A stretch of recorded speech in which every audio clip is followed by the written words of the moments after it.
مجبوری میں بینک سے سودی قرض لینا. مجھے کسی نے کاروبار میں دھوکہ دیا ہوا ہے، کیا میں بینک سے قرض لے کر کاروبار کر سکتا ہوں جبکہ اس میں سود بھی ہوگا؟ اس کے علاوہ کوئی راہ نہیں ہے. شعیب صاحب لکی مروت سے. نہیں جی، سود لینے والا، دینے والا، سود لکھنے والا، سودی ایگریمنٹ پہ گواہ بننے والا، چاروں پہ نبی صلی اللہ علیہ وسلم نے لعنت فرمائی ہے. یا ایھا الذین آمنوا لا تأکلوا الربا اضعافا مضاعفا، اے ایمان والو زیادہ زیادہ سود مت کھاؤ، دگنا دگنا سود مت کھاؤ. واتقوا اللہ لعلکم تفلحون، اور اللہ سے ڈرو تاکہ تم کامیاب ہو جاؤ. واتقوا النار التی اعدت للکافرین، اور اس آگ سے ڈرو جو کافروں کے لیے تیار کر رکھی ہے. واطیعوا اللہ والرسول لعلکم ترحمون، اور اللہ کے اور اس کے رسول کی اطاعت کرو تاکہ تم پر رحم کیا جائے. آپ نے دیکھا ہوگی سوشل میڈیا پر بہت زیادہ وائرل ہو رہا ہے کہ کوئی آدمی تھا سہارنپور کا، اور اس کی جویلری کی دکان تھی، ببر نام سے کچھ ایسا نام تھا. تو اس نے گنگا میں جا کر، جو ہردوار کے اندر گنگا ہے، اس میں کود کر دونوں میاں بیوی نے دونوں نے جان گنوا دی. دونوں مر چکے ہیں. کس وجہ سے؟ سود کی وجہ سے. ان اوپر بیاج ایسا ہو چکا ہے کہ وہ ہر چیز انہوں نے دے دی تھی، جتنا بھی ان کے پاس مال تھا سب کچھ دے دیا تھا، لیکن وہ تھک گئے تھے دیتے ہوئے. اللہ کے نبی نے فرمایا ہے کہ سود لینے والا اور سود دینے والا اور اس کے کام کو کرنے والا، اس کو کھانے والا، اللہ کے ساتھ ایسا ہے جیسے اللہ کے ساتھ جنگ کر رہا ہو. اللہ کو بڑا غصہ آتا ہے ان چیزوں کے اوپر. اللہ تعالیٰ نے ان کو حرام قرار دیا ہے، یہ بالکل بھی جائز نہیں ہے. انسان، سود ایسی چیز ہے، انسان اس سے برباد ہو جاتا ہے، انسان کا گھر برباد ہو جاتا ہے، انسان بالکل مرنے کے قریب ہو جاتا ہے. یہ چیز ایسی ہے. اللہ کے نبی نے بتایا ہے کہ اس کے 70 گناہ ہیں میرے پیارے دوستوں، 70 گناہ. سب سے ہلکا گناہ کون سا بتایا ہے؟ ایسا یہ بتایا ہے کہ کوئی آدمی جیسے اپنی ماں کے ساتھ زنا کر لے، یہ سب سے ہلکا گناہ بتایا ہے. اس سے اوپر پتہ نہیں کیسے کتنے بڑے بڑے گناہ ہوں گے میرے پیارے دوست. کیسی اللہ تبارک و تعالیٰ ان کو کیسی سزا دے گا. اس پیسے کے اندر برکت نہیں ہوتی کبھی بھی.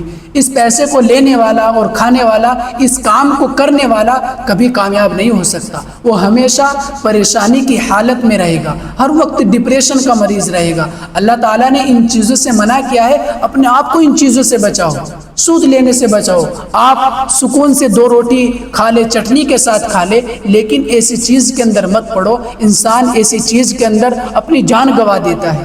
یہ سود ایسی چیز ہے، انسان لے تو لیتا ہے، پھر بعد میں اس کو جمع کرنا، اس کو دینا، اس کو جمع کرنا یہ بہت مشکل ہو جاتا ہے.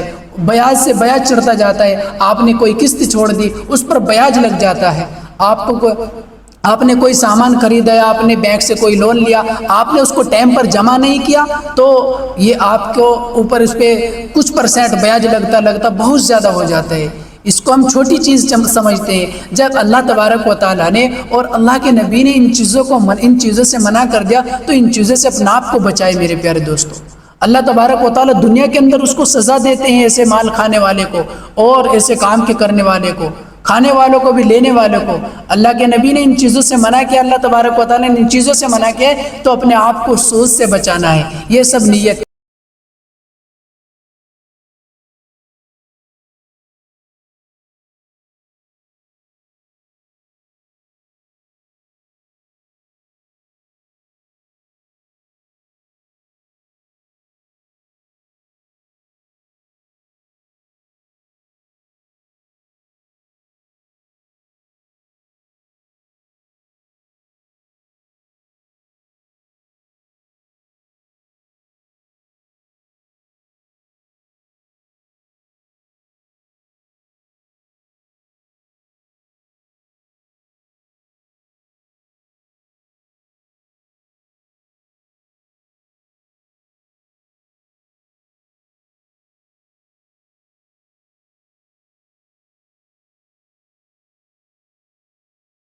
مجبوری میں بینک سے سودی قرض لینا. مجھے کسی نے کاروبار میں دھوکہ دیا ہوا ہے، کیا میں بینک سے قرض لے کر کاروبار کر سکتا ہوں جبکہ اس میں سود بھی ہوگا؟ اس کے علاوہ کوئی راہ نہیں ہے. شعیب صاحب لکی مروت سے. نہیں جی، سود لینے والا، دینے والا، سود لکھنے والا، سودی ایگریمنٹ پہ گواہ بننے والا، چاروں پہ نبی صلی اللہ علیہ وسلم نے لعنت فرمائی ہے. تو اس لیے آپ کے لیے جائز نہیں ہے۔ سودی قرضہ اس صورت میں لینا جائز ہے، سود لینا تو کسی صورت جائز میں، ہر صورت حرام ہے، لیکن قرضہ لینا شدید مجبوری میں کہ آپ کے لیے کھانے پینے کے لالے پڑ گئے ہوں خدا نخواستہ، تو ایسی مجبوری میں تو گنجائش ہے کہ اگر کوئی آپ کے ساتھ تعاون نہیں کر رہا اور جائز قرضہ نہیں دے رہا آپ کو، تو ایسے جب کھانے پینے کے لالے پڑ جائیں تو پھر مجبوری میں۔ لیکن آپ کی جو کیفیت ہے مجھے نہیں پتا کیا ہے، نارمل کسی کے لیے جائز نہیں ہے کہ وہ نارمل حالت میں کاروبار کے لیے سودی بینک سے قرضہ لے۔ ویسے بھی تھوڑا سا کھوپڑی استعمال کرے نا انسان، تو آج کل بزنس کے لیے پیسوں کی ضرورت بھی نہیں ہوتی، کھوپڑی کی ضرورت ہوتی ہے۔ تو آپ اگر تھوڑا سا دماغ استعمال کریں گے تو انشاءاللہ بہت سارے ایسے کاروبار کے طریقے آپ کے ذہن میں آئیں گے